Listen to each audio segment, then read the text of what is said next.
Yesterday, Tesla released full self-driving version 13.2 to all AI4 vehicles, and the reviews coming in are blowing everyone's minds. Tesla Vice President Ashok Elluswamy announced the team is working on a much updated version 12.6 for the AI3 vehicles by end of this year, and that the holiday vehicle software update is also coming in a week. We'll watch several videos and review a few early reactions with Elon Musk's comments. Tesla FSD expert James Douma gets very excited with FSD's ability to see far down the lane. We'll also go over what could be the very first accident ever with FSD version 13. This was not the fault of FSD, and it was just a rear ender. But FSD did everything right. Second, Waymo announced it will begin testing its robotaxis in Tokyo, Japan early next year. Third, Tesla China insured 18,452 vehicles last week. We'll take a look where we are year to date. And finally, we have more sightings of Model Y Juniper being tested in the wild. I got Hans Nelson joining me. Love it when Hans is here, especially when we talk FSD.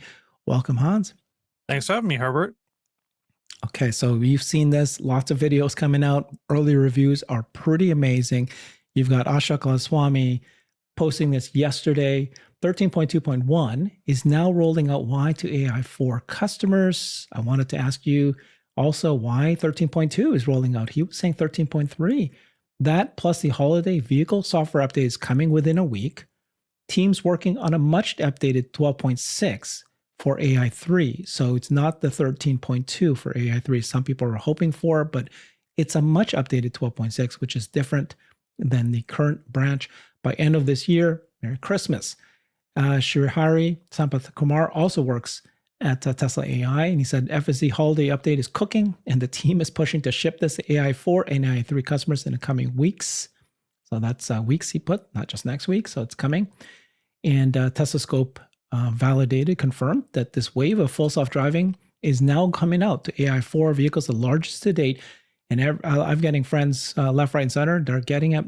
We're going to show you Jeff Lutz and Brian White, who both received yesterday.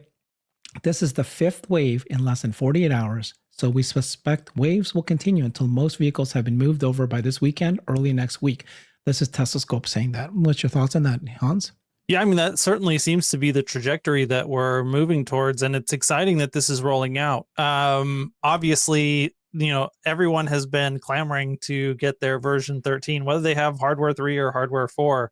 And we now see that at least the hardware 4 people are getting it. And then I actually appreciated the comments that we got from Ashok about 12.6 having a significant update and rolling out to hardware 3 as well. So, I know that a lot of people that have hardware 3 are feeling the FOMO right now, and I understand that feeling, but I don't expect Tesla to leave hardware 3 behind. It's not going to be as up to date as AI4, especially, the further down this road that we get, but they're going to continue the development on hardware 3. It's going to continue to improve, and it will get the capabilities that we see on 13.2 right now.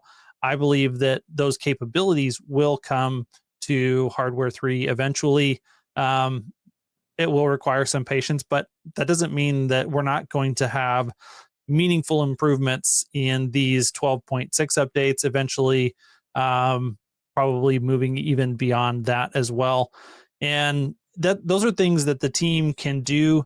It's kind of a side quest that they have to go down after they've done some of the development work for version 13 or future versions with the AI4 stuff. Is like, okay, hey, how do we take what we've done there and try and get as much of that as we can to work on the hardware 3 cameras, the hardware 3 computers.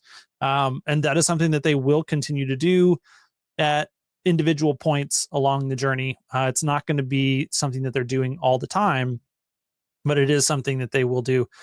I also appreciate the fact that, we've got these pieces of guidance now, again, from the team, that these are not statements by Elon. So we're continuing to see stuff by the Tesla AI team, both from Ashok and Srihari. And those timelines, I think we can have higher level of confidence, but I did notice that neither of them were super specific about a timeline. It's like soon, 2 weeks. Now, I like their 2 weeks better than Elon's 2 weeks. But it is a little bit fuzzy. We may not get these things by New Year's Eve. But the team works extremely hard. And, we saw they worked right through Thanksgiving to deliver important stuff to the early FSD beta testers. And I would not be surprised to see the lights on at Tesla AI right over Christmas this year, trying to deliver all this stuff to all of us. And I think that, there are parts of the Tesla community that appreciates how hard the Tesla AI team works. But for those who are complaining about, oh, my hardware 3 computer doesn't have what, Chuck Cook has today, like, these people are working insanely hard. They're delivering and shipping insanely incredible products. Like, just calm down and let the team cook. Let the team cook, and they're cooking. So for version 13.2, the big most important thing for all of us is 13.2 is a step change, and it's going to be doing well. And we're going to go through some of the reactions so far. And right now, based on these reactions, this is beyond just the 5, 7 early testers. This is now going wide. It's blowing everybody away. Let's watch though. We have AI driver and James Douma who tested this. Yeah.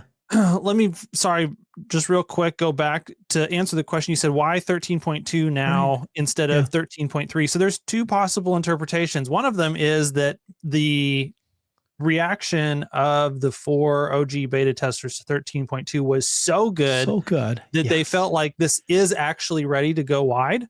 Yeah. The other is that maybe 13.3 is taking a little bit longer to finish up. So optimistic people will say it's going to be one thing. Pessimistic people are going to say it's going to be the other thing. It's hard for us to know from the outside. The really important thing, though, is that 13 is going wide to customers. It's going wide. Okay. And 13.3 will be here soon. Exactly. But anyways, this is really, really good. You got James Douma and AI driver taking it out. And this is just a little a quick teaser because they have a lot of video to show you. But this is fun watching James Douma telling AI driver. So AI driver said, wait, is this legal? And then James Douma says, yeah, welcome to San Francisco. They're turning down this tight, lane here. And just watch what FSD 13 does. It's quite impressive. Wait, is this legal? Yeah, it is. This is legal? Welcome to San Francisco. Oh my God. What this are we going to do? Two-way, one. It's going to, what's it going to do now? It's going to go up there because it's got a spot to pull over and let this guy through. All right. Let's see if it doesn't. Yes. Oh yes. My God. Yes. That was unbelievable. That was good. Wow. It saw that. Can you believe? Like, that's a very subtle feature. That's crazy. Tight one lane. I guess it looks like a one lane, but you can go both ways. It knew to do that. It went in and then it paused because it was looking all the way down there. And I think James Douma was saying, okay, there's a vehicle there that was taking up the space. But he goes, can you actually see that you can actually go around it? Because you might not be able to. And he goes, oh, I can't. And then it did it. And then reading the intent of the driver who was coming this way. And that was excellent behavior. And you got to remember that when FSD v13 is encountering this situation, it's not like someone who knows the streets well. It's not like he's a native to that situation. And so this is wow, can I, the navigation data says that I can go down the street. This looks weird. I got to figure this out. And then it does. It figures it out. It makes an incredible decision, set of decisions on how to proceed, executes it flawlessly, even gets the right tire up on the curb a little bit there at the very end to come back into its stop sign. The whole maneuver was the exact type of situation that people have said for years. Oh, Tesla's never going to be able to solve this with their cameras. And well, they did.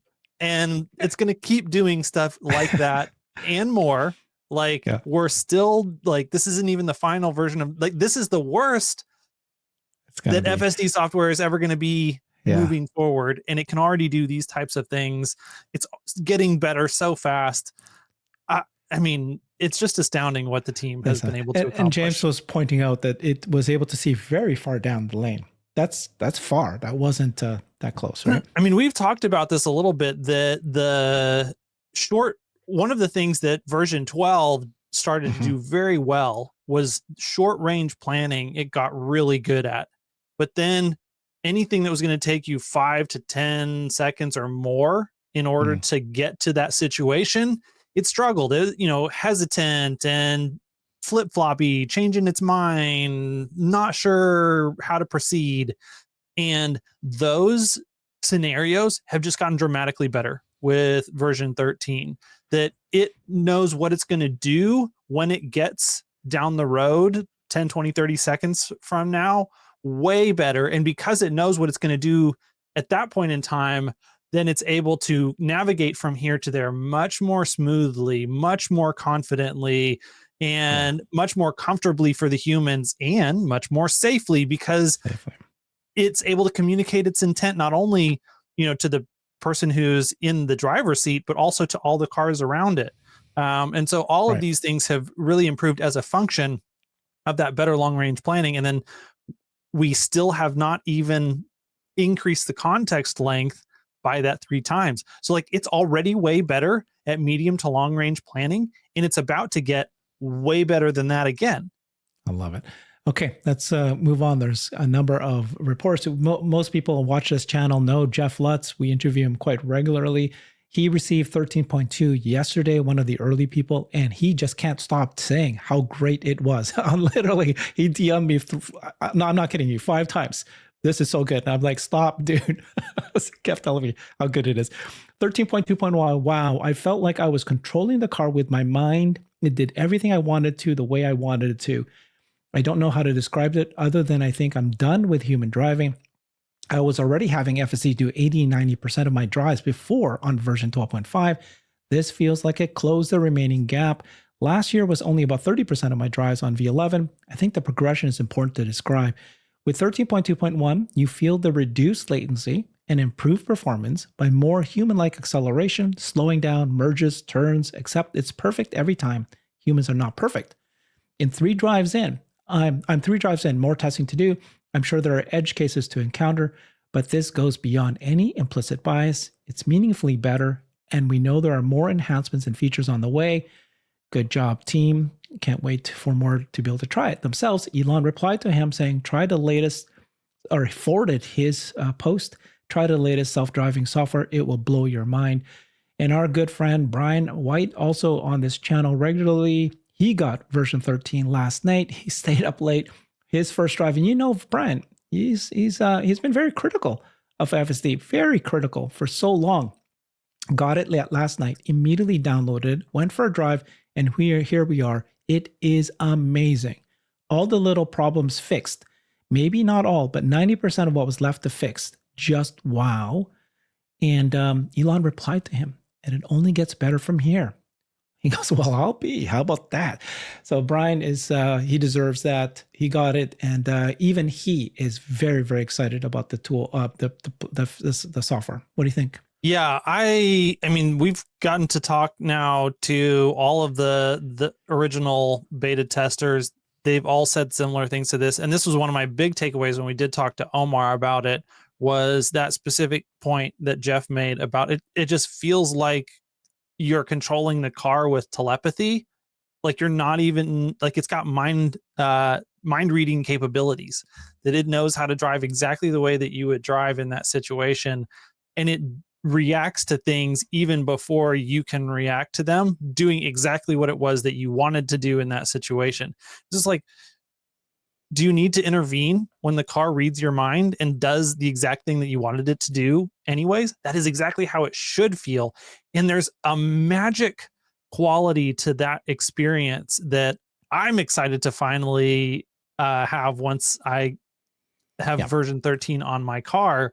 That when, we've seen Tesla roll out free trials of FSD, and the uptake on that subscription has been okay, but not super incredible. But the quality of the software was good, but not magic. And this, like, feeling like the car can read your mind is magic. And the next time we get free trials and people have a free trial of version 13, I expect that to be a massive inflection point. Yeah. I think you and I have talked about this, but it's funny how some people go in FSD uptake 20%. Oh, I'm going to project it out for the next several years to 40%, 50%. No, dude. If this thing is good, it's going to be an 80, 90%, or it's going to be at 30 or 20%. Yes. There's no in between. No in between. That's 100% right. Just think through the framework of crossing the chasm. Like right now where it is it's a novel product that's great for early adopters, but it hasn't reached the level of maturity as a product to be mass acceptable. And once they finally get the software dialed in to where normal everyday people who try it are like, oh my gosh, this is incredible, I have to have this. Then you go from 15 to 20% take rate to 60 to 70% take rate, and your business model changes on a dime. Yeah. All right. Well, so Brian White did that video, and in his video, John from Tesla Owner Silicon Valley just summarized what Brian said. FSD 13 is a life hack. Highlights recognize an intersection flashing red as a stop sign, not a stop light that is turned to green. This was one of Brian's pet peeves. He goes, I'm not supposed to turn right here, even though it's a flashing red, and you to do that. Stopped and waited at no right on red. This one here, no right on red. Parked, unparked, extremely smooth. No whiplash that used to have with the full stops. Some other normal, natural driving behaviors introduced. All right, so let's keep going here. We did have an accident here. So this is Bradford Ferguson reported this last night. It was not FSD's fault. It was just a simple rear ender. FSD was not at fault, handled the situation perfectly. I did not take over.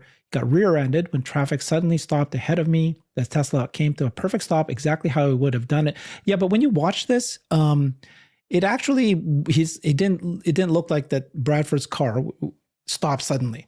It was pretty normal how the car in front of you stopped, you have to stop. But you can see the guy in the back did not see it because they were accelerating. So let's take a look at that. Here's the rear ender. Here's the rear camera. And it's really hard to see with the glare, but the car behind him has a good amount of fault. Like you can see right there, like there's a decent amount of following distance. If he was paying attention, I think he probably could have stopped just fine. But then his failure to stop led to not only him rear-ending Brad, but then also getting rear-ended by cars behind him. Oh, is that right? Is that what happened? Yep. Yeah. Brad said that it was like a chain of four cars behind him. And the fact that FSD stopped where it did and gave space between it and the cars in front of it prevented Brad's Model X from actually being pushed forward into the car in front of it. And so FSD handled it perfect. Like you can't stop the person behind you from running into you, but you can leave yourself enough distance from the people in front of you to where if you do get hit, then you're not contributing to a chain. Yeah, that was the side view, and this was the front view. His front view. Camera. Yeah, and in that side view, you saw the car that actually hit the car that hit Brad pop over onto the right side. Gotcha. I didn't realize it was a chain. But here Brad's saying that his Tesla stopped 4 feet away from the car in front. So that car stopped, and FSD did it well. Look at that. It doesn't look like it was a sudden thing, you see? Yep. So anyways, okay. So that was great, but it's the first accident. My Tesla stopped 4 feet from the car in front, prevented me from chaining into the car in front of me. The car that rear-ended me was one of the 4 cars that rear-ended others in the chain behind me. Wow. 4 cars. Okay. And it also doesn't hurt that the Model X is a Haas and, it weighs a lot, has good brakes. And so when it got rear-ended, it didn't necessarily get pushed forward like a lighter car would. Oh man. Okay. But look at, the amount of damage to the front end of that other car and the minimal amount of damage to the Yeah. back of Brad's Model X. Yeah. Hopefully Oh. it's no frame damage, relatively easy body work, and can be repaired without too much It's just expense. unbelievable. Okay. And then I guess the point here is if everybody had FSD, there would be less likely that these rear endeds would have happened.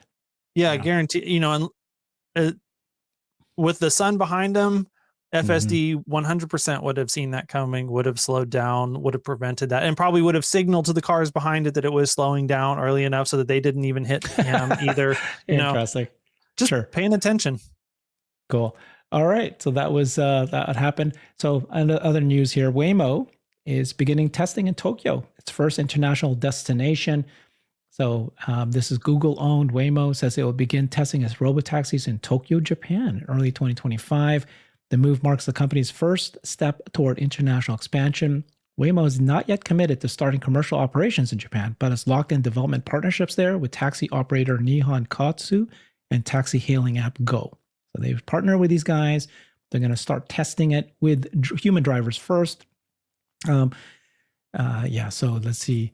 To start, the taxi drivers will manually operate the Waymo vehicles to map key areas of the Japanese capital, including Minato, Shinjuku, Shibuya, these guys. Data from the manned test drives will help train the company's AI systems. Waymo will also test its robotaxis on a closed course in the US built to mimic driving conditions in Japan. This is the first time that they're doing left-hand driving. So several quarters. Talk about an expensive way to train your fleet. You have to set up a fake city to train on. Yeah. So that you can learn how to navigate that driving scenario. I would want to scale that way. Yeah, that's a very good point, honestly. So Waymo, like everybody keeps saying, of course, that they're the leader. Sundar Pichai was also just interviewed recently, and he said, we're doing very well, right? Expanding cities. They only have 700 cars.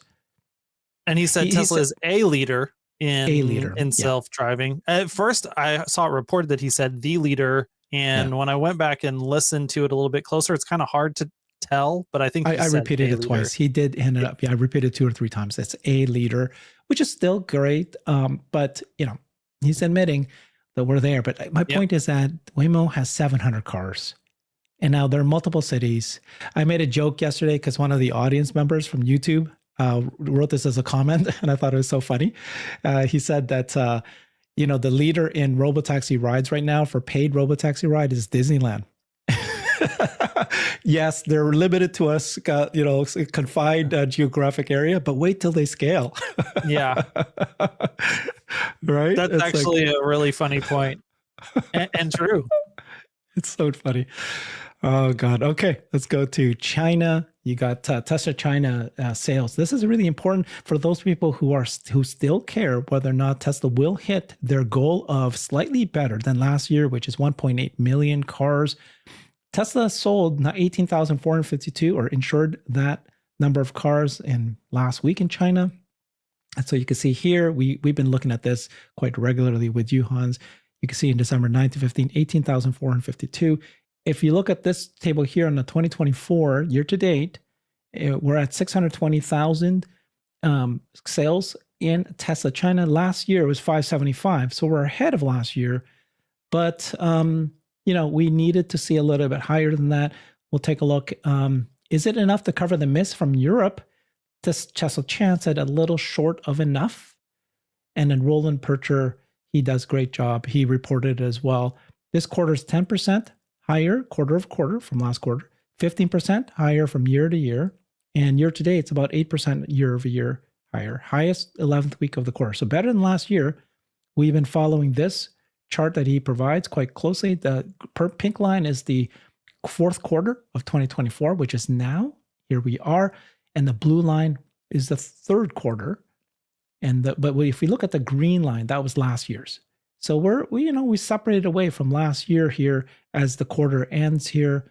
But we're hoping that it was going to jump up a little bit more. And here's year to date. 2024 is the red and yellow is the last year. So we're definitely higher than it was last year. Do you think that we're going to make up for the loss or the slowdown in Europe? I think we'll be close. You know, I know that we've pretty much unwound the delivery wave in a large way, but I mean, 18,000's a big week, but it could be hiding, you know, them actually shipping some of these cars further away within China over this time period to try and get some of those deliveries to customers within the month before the end of the year. So we'll have to look and see. We still do usually see some push right at the last week or two of the quarter. So, you know, if we see a number of 18 to 20,000 weeks, we won't quite make up for it. But I don't think it's outside the realm of possibilities that we could see a 20 plus week for this week and then maybe a 25 week at the very end of the quarter. We'll see. And that type of thing wouldn't surprise me. And basically just being that they've rearranged some of that they're running at a rate of 21, 22 in production per week that's allocated to China, and that some of those deliveries got reallocated from week 2 to week 4 just to get them out to those further delivery locations that are not right around Shanghai. Interesting point. We'll see, hopefully, but it doesn't matter. Yeah. Honestly, it doesn't matter. But it'd be nice. It'd be nice if they reported that they hit higher than last year, even if it's just a few thousand. But, you know, even if they're low, doesn't matter. Yeah. So, you know, and, if you take... You know, either way, we're definitely going to be resetting for a Juniper refresh at the beginning of the year. And so, yeah. Yeah, that's the next storyline. We're watching that. We're going to show you some videos of that. So you've got Tesla here, number 1 in China, 1.85. Oops. Where is it here? 18,500 cars sold. BMW was next, 17,400. Mercedes-Benz. This was the luxury car brand sales rankings. You can see this list here. So, yeah. All right. So Juniper, we're seeing more and more Juniper sightings. That's what we like to see. We know that it's coming. So here we are, more and more. This one, I think, is San Jose, California. There's 2 of them here. Let's take a look at one of them. There it is. That was quick. I drove by fast. And the other one. Yeah, there you go.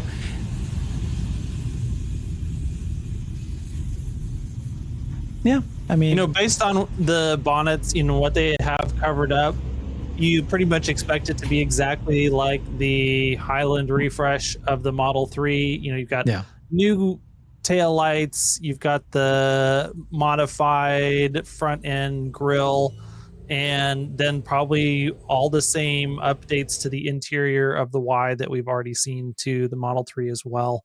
So there's nothing kind of new and unexpected about what we're going to get from Model Y Juniper compared to what we've already seen on the Model 3, which, you know, that doesn't mean that it's impossible, but based on what we've seen so far, that's what it looks like we should expect. And is good because that makes, you know, the car is a much refined, much improved vehicle. The margin, like, it's easier to manufacture. Margins should be better, or they can, you know, reduce the selling prices either way. But a reduced overall cost of goods sold to produce, and, you know, it's still the number 1 selling car in the world, and it's getting better. Yeah, that's a very, very good point. Very good point. Like, Model Y needs to replicate what they did with Model 3, reuse as many of the same parts. That's how you get, imagine, you know, 50% of all these parts are renewed. It's going to be both Model Y, Model 3, and now the cost of goods fall significantly. It's got to be enough to make sure that it doesn't hurt the sales of Model Y, if not even possibly, you know, make it go up. And it's got to come out really nice transition. And it's looking like we're seeing the testing in the wild. So it's looking like it should happen in the first quarter of next year, which is when we all expect it. And the only thing that people are saying is, why have we not seen the new vehicles in the wild yet? But if they're actually new models, we wouldn't see them. We would not see them. It's like, remember when we saw the Cybercab, it was like this, it was like heavily camouflaged in the park there, Universal lot. So yeah, or Warner Bros. Lot. Yeah. And we'll probably see something like that eventually. They may be able to hide it until they're ready to do the announcement, or it may come out right before the announcement. But I think like that, I'm expecting much more towards the back half of the first quarter, or even into the second quarter. Like we've got to, there's an order to these things, and Juniper is going to be the first of these things to drop, and then we'll talk about what comes after, like Juniper. Okay, everything's looking great. Next show we're going to do, we'll drop tomorrow, is all about the stock, but today it was all about full self-driving, and full self-driving is killing it, everybody so far, and we're going to see soon enough because it's going wide. Everybody's going to get it. We're going to see whether or not this is. And I'm excited to try the new 12.6 on Hardware 3. I do expect good things from this new updated version of 12 for Hardware 3 vehicles as well. And I think that's something that people who have Hardware 3 should also be excited about. That's why where everybody's hoping 13 will go to Hardware 3 soon, is because it becomes like every car now has this incredible, and then that's what could really blow up, the social media and everybody talking about it. So we'll see what happens next. Thank you, everybody. Follow Hans. You got to check him out. He's got a YouTube channel, X account as well, Hans C. Nelson. See everybody.